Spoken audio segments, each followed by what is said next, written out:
¿Cuántas veces al día tienes que escribirle para ser intenso o intensa? ¿O cuántos te amo te pasan al lado de la intensidad? ¿Quién dibuja esa línea? ¿O es que se trata solamente de un constructo social, una etiqueta confusa que nos inhibe? Porque tenemos que entender que hay una gran diferencia entre tender a desbordarse emocionalmente y, por otro lado, saber expresar lo que uno siente, sus emociones de manera madura. Hoy hablaremos de la intensidad en las relaciones. Desde hace muchos años es una palabra que se viene utilizando para señalar a las personas que son muy efusivas dentro de una relación. Le dan una connotación negativa, de hecho. Es como una etiqueta, un adjetivo que se le pone a una persona que no deja de ser un poco indeseable, creo, ¿no? No es una bonita etiqueta. Pero ¿cuál es el punto a partir del cual nos convertimos en intensos? Es decir, ¿existe algún intensómetro? Vamos a abordar el tema desde dos perspectivas que no se suelen tener muy en cuenta cuando se habla de esto. Empecemos con 3 ejemplos y mientras se los voy contando vayan pensando en cuáles se encuentran niveles problemáticos de intensidad. El primero, imagina que le dices a alguien que has estado conociendo: oye, ¿sabes qué? Me atraes, me gusta mucho pasar tiempo contigo y me gustaría que nos viéramos más seguido para seguirnos conociendo o para conocernos más. El segundo ejemplo, imagina que luego de unas 4 o 5 salidas propones la siguiente plática. ¿Sabes qué? Me siento muy bien contigo, me divierto cada vez que salimos, el tiempo que pasamos es grato, pero me gustaría saber si estamos apuntando a lo mismo. Entonces expresas lo que tú quieres y preguntas lo que la otra persona está buscando. Y el tercer ejemplo, ya estando dentro de una relación, pues le expresas a tu pareja cada que te nace lo que sientes. Le dices: te quiero, te extraño, te amo, ese tipo de cosas. ¿En cuál de los 3 ejemplos perciben intensidad problemática? Pues lo cierto es que en ninguno de los 3 hay niveles de intensidad que resulten problemáticos. Simplemente estamos hablando de gestión emocional y de expresar lo que uno desea, sean sus intenciones o sus emociones, lo cual no tiene nada de malo. Ojo, tampoco quiere decir que la otra persona tiene que corresponder lo que tú estás sintiendo o estar en el mismo punto que tú, con lo que una posible o eventual negativa de parte de la otra persona es factible, y parte de la madurez y de la autogestión emocional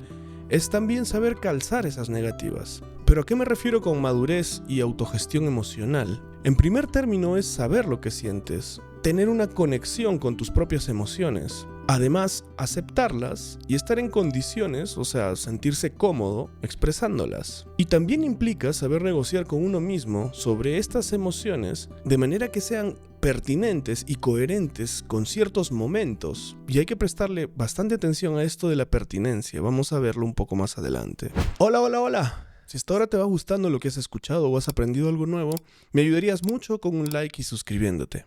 Continuamos. El problema es que vivimos en una era en la que la claridad y la honestidad asustan y le hemos atribuido un nombre confuso y curioso a esa expresividad emocional para tener una justificación y poder huir de ella. Pero retomemos eso de la pertinencia. ¿A qué me refiero? Volvamos a imaginar una situación hipotética. Otro ejemplo en el que quieres expresar tu sentir. Imaginemos que se trata del ejemplo de un varón que va a pedirle la mano a su novia. Están en el restaurante lujoso, la cena cliché, rodeados de toda la gente que está ahí. Y ¡boom! Sacas el anillo, ¿no? Pero resulta que es tu tercera cita con esa persona. Obviamente hay una incongruencia entre lo que pretendes, lo que estás expresando y el momento en el que se encuentran ustedes dos como salientes o pareja. Y a eso me refiero con pertinencia, a que el grado y el nivel del vínculo que se vaya formando sean coherentes con las etapas y el avance progresivo que tienen de forma natural las relaciones. Y este ejemplo me trae a la cabeza otra pregunta. ¿Qué pasa si las dos personas son unos apasionados, unos entusiastas del amor? Pues lo cierto es que el resultado no cambia mucho. De hecho, va a tender a empeorar. El hecho de que estén en el mismo punto, si es un punto efusivo y descalibrado, 2 errores no hacen un acierto. Así que si los dos son unos descarriados del amor, lo más seguro es que esa historia termine mal. Incluso en casos en los que terminen casados, tiene todos los tickets comprados para hacer un desastre. Sin embargo, algo muy irónico en este ejemplo es que en ese hipotético caso, ninguno de los dos acusaría al otro de intenso, lo cual nos da una pista de lo subjetiva que es esta interpretación de la intensidad. Entonces estamos viendo que el grado de intensidad es bastante subjetivo. está totalmente atado al punto en el que uno se percibe, a cuánto se ha invertido emocionalmente y cuánto compromiso se siente en ese punto. Y obviamente entran en este punto todas las características individuales de cada persona. Es decir, todos los comportamientos que ha aprendido esta persona a lo largo de su vida que le permiten relacionarse con otros humanos. Pero ¿y entonces dónde empieza? ¿Cuál es el punto donde empieza la intensidad? ¿O qué es lo que matiza que algo sea o no intenso? Vamos a separar la parte de expresarse o sentir un amor intenso, tener una emocionalidad intensa, de a lo que nos estamos refiriendo, que se trata más bien de una intensidad problemática. Porque los comportamientos que sí implican una intensidad problemática son los que están relacionados al atosigamiento o a la falta de respeto en cuanto a los límites. Me refiero, por ejemplo, a la insistencia fuera del lugar, como decía, al irrespeto de los límites que pone la otra persona, a la incongruencia temporal excesiva o a las expresiones de afecto excesivamente sobredimensionadas, que normalmente están asociadas a la búsqueda de validación frente a la otra persona. O sea que no se trata tanto de lo que se dice, sino más bien de la forma y el momento en el que se dice. Por ejemplo, eso de mandarle 10 mensajes porque no te contestó al primero, o presentarte en su oficina sin avisar. Todas aquellas cosas que impliquen actuar teniendo solamente en cuenta tu propia ansiedad o necesidad de atención y validación. Y es que la intensidad problemática no nace precisamente del amor o del afecto o de un sentimiento saludable. De hecho, no está tan relacionada con la otra persona como con cosas de uno mismo. La desregulación emocional es no saber calzar las emociones que estamos experimentando, desbordarnos fuera de momento y sentir un impedimento de autocontrol respecto a estas emociones, respecto a lo que hacemos con estas emociones. La necesidad de validación constante viene también de un problema quizás relacionado a la autoestima, lo cual va generando un ciclo de demanda emocional, porque la otra persona se convierte en tu premio cada vez que te da esa atención. También puede venir de una sensación constante, un miedo a ser abandonado, que de alguna manera, poco a poco, va generando dependencia emocional. De ahí provienen escenas de celos o monitoreo constante. Y también vienen los intentos excesivos por satisfacer a la otra persona. También se relaciona mucho con la idealización de la otra persona. Verse a uno mismo hacia abajo y a la otra persona hacia arriba. No estar entendiendo que ambos están o tendrían que estar en equilibrio, ambos en el mismo punto. Que la balanza no se descompense. Pero muchas veces no se trata realmente de una intensidad problemática. Se trata más bien de que la otra parte no está disponible emocionalmente o no conecta correctamente con lo que desea emocionalmente o sus propias necesidades. Hay mucha gente tendiente a etiquetar de intenso o intensa a sus parejas, cuando en realidad lo que sus parejas han hecho es solamente expresar lo que sienten. Y eso no es un problema de quien emite esa expresividad, sino más bien de quien no sabe recibirla, que es también problemático y es la otra perspectiva de este tema. A estas personas se les suele decir que tienen apego evitativo, lo cual tampoco nos aporta mucho porque ¿qué quiere decir tener apego evitativo? En este punto estamos hablando más del comportamiento y si es que significa un problema para ti, habrá que reenfocarlo. Muchas veces se utiliza más bien esta etiqueta del apego evitativo como un justificante de no saber lidiar con tus propias emociones o no tener una conexión correcta con lo que deseas, con tus propias necesidades emocionales, lo cual obviamente recae también en lo que se conoce como responsabilidad afectiva. Y sí es verdad que hay muchas personas que tienen dificultad para identificar, reconocer, incluso hasta nombrar sus propias emociones. Entonces, cuando ocurre, ante la incertidumbre, probablemente el resultado sea miedo. Un miedo que puede traducirse en contradependencia, o sea, tratar de evitar a toda costa y muy a menudo vincularse afectivamente con cualquier persona. Y cuando las personas tienen este tipo de problemas, es mucho más difícil de notar, o al menos es más tolerable socialmente. Porque, bueno, se suele decir que simplemente son personas que no son tan expresivas, que es su forma de ser, y etc. Pero si de lo que estamos hablando es de una relación sana, esto significa también un problema, de igual magnitud que el primero. Y así como es importante reconocer a las personas de gatillo fácil para etiquetar a otros de intensos por su propia evasión o el miedo, También lo es identificar comportamientos desregulados y en ambas partes, porque como decíamos hace un momento, si las dos partes manifiestan comportamientos desregulados,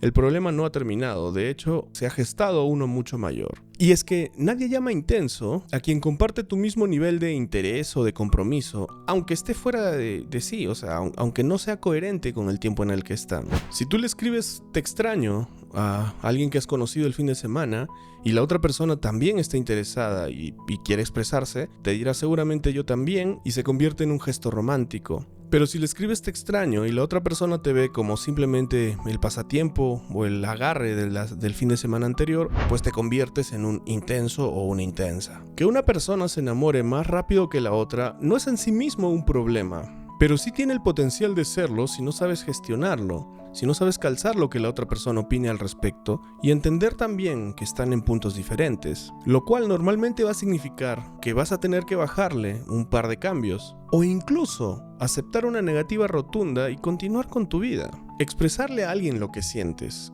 y que te rechacen no tiene nada de malo. Tampoco te convierte en un intenso o una intensa. Lo que haces luego es lo que sí podría hacerlo. Y retomando el caso de que ambos sean unos Schumachers del amor, nos enfrentamos a la ironía máxima, porque aquí, en teoría, ninguno de los dos es intenso.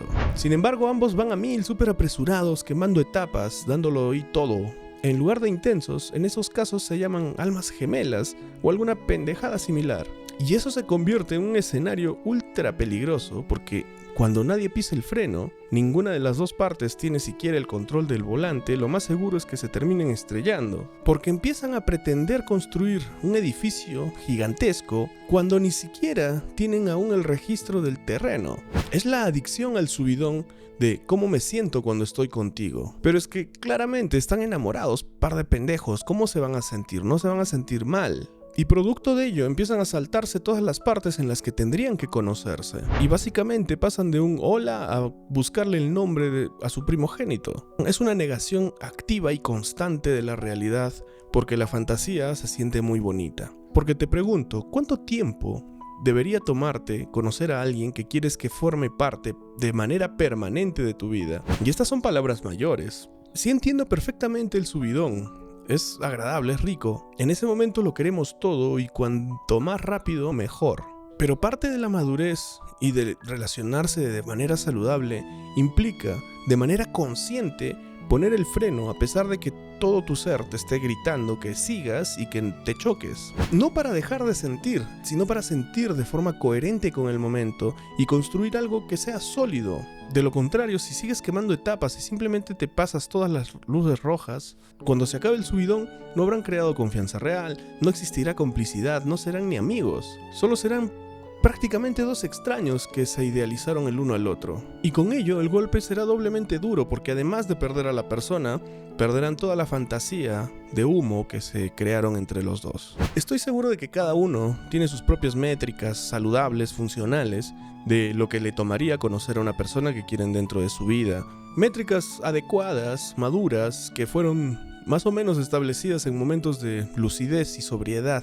Asegúrate solamente de tenerlas presentes en el momento del subidón, cuando estás conociendo a alguien que te gusta o en el inicio del enamoramiento. Y es muy importante que aprendamos a diferenciar la expresión de nuestras emociones, que es completamente saludable, positiva y necesaria incluso para la subsistencia de una pareja, de una relación, de por otro lado, la desregulación emocional que resulta problemática. Una relación madura y un vínculo saludable van a tender a incluir siempre comunicación asertiva y honesta.